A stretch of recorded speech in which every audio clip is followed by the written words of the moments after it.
Hi, KOG here. Today I'm going to talk about why and how I became a reactor. Why now? It's because,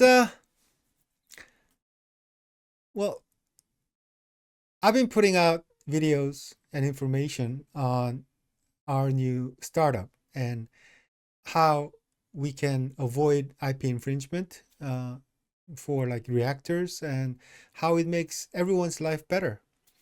Now, but I feel like I haven't been totally honest or hiding something uh, because I never talked about in detail that what I've been doing, right?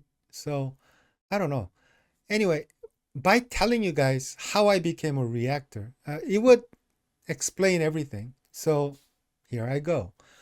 Around 30 years ago, the reason I got into K-pop wasn't because of the music or anything like that. It was just I always have loved looking into different business models or different systems to it's like a new solution, right?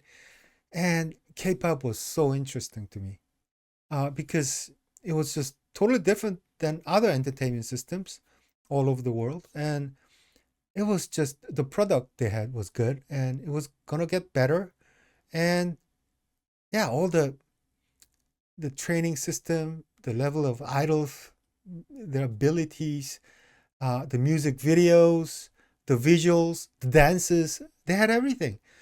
And it was a sustainable thing. So I thought it was going to get bigger and bigger. So I got into it by just checking out how they're doing. But then I fell in love with many of the groups. And uh, little, later on, I fell in love with the whole genre of K pop.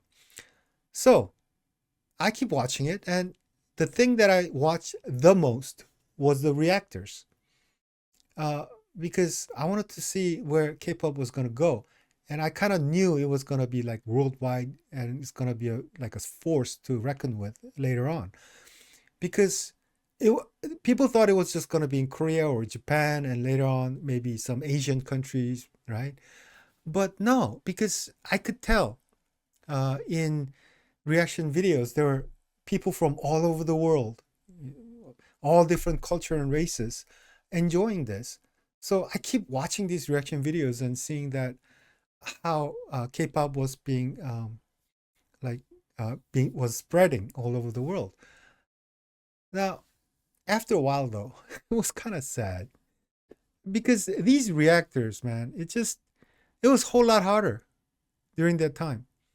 Rules on IP and all these things, reaction videos weren't as set as now. They would get like um, strikes for copyright strikes for no apparent reason because they were putting up exactly the same thing for 20 times and then suddenly they'll get a strike. And three strikes, you're out, right? So I have seen many reactors getting canceled and even more reactors just quitting because they work so hard and they might have like million subscribers, but it doesn't really matter because you can't monetize anything.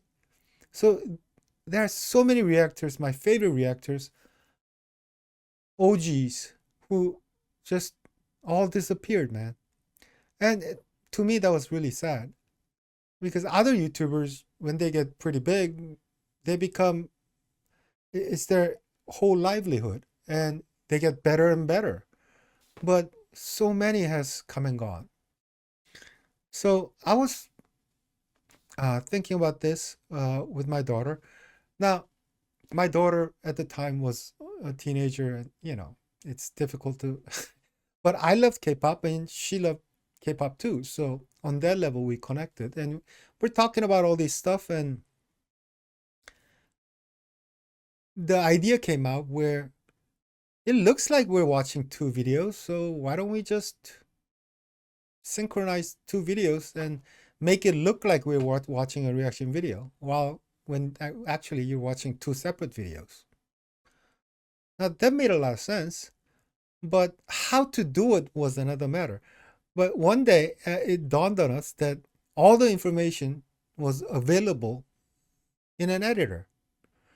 Because if you ever uh, edited a video, you have to cut it in there, and then you got to put the second video, and you got to change the size and the position, and like minute 30 on first video should match up with like 37 second of the second video. The volume should be controlled so that this one should be louder and this should be lower, right? You do all that stuff when you're editing. Now, in a real editor, what you do is you process all of that, and they actually make a third video where the IP content is plugged into your own video. So you're actually copying and using someone else's video. But we just thought, hey, that's all the information we need so that we can synchronize the two windows, two videos playing at the same time. So, but interesting thing is we didn't really get into it for a while because we figured there's got to be some other people who came up with the same idea, right? But there wasn't, and we got the patent. Now, it's because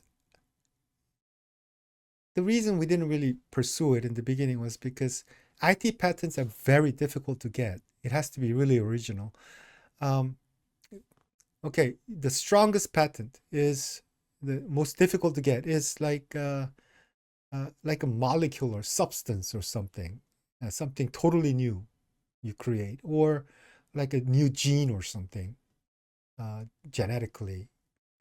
Other than that, right under that is IT and electronics. So it was pretty, we just didn't think we had a chance, but long story short, we got it. And we started the company. Now, I just had to know what it takes to be a reactor. And since we'll be creating something that will be mostly used by reactors or content creators, I just had to know everything about them. And the best way is to become one, right? And but I really didn't want to because I'm not a great speaker and I haven't used English in regular basis for 30 years or more. And and I don't even like taking pictures. And just the idea of filming myself and putting it on YouTube for all to see wasn't something that was like, ooh, I want to do this. I'm going to be an influencer type of thing. I'm too old for that stuff. So, anyway, just not my style.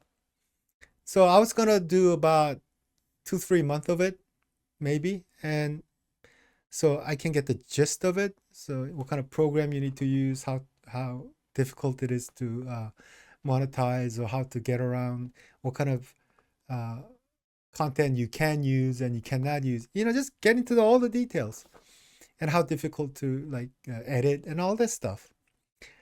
And it's been 2 years.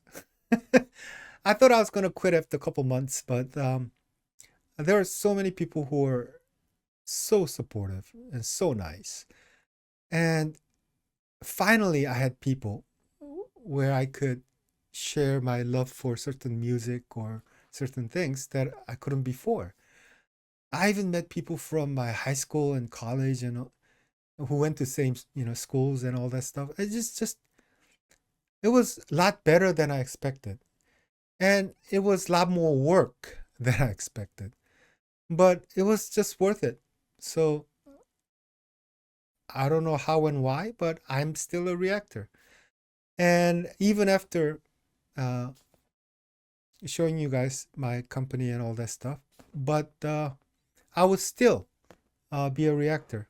Um, I hope to continue as a reactor.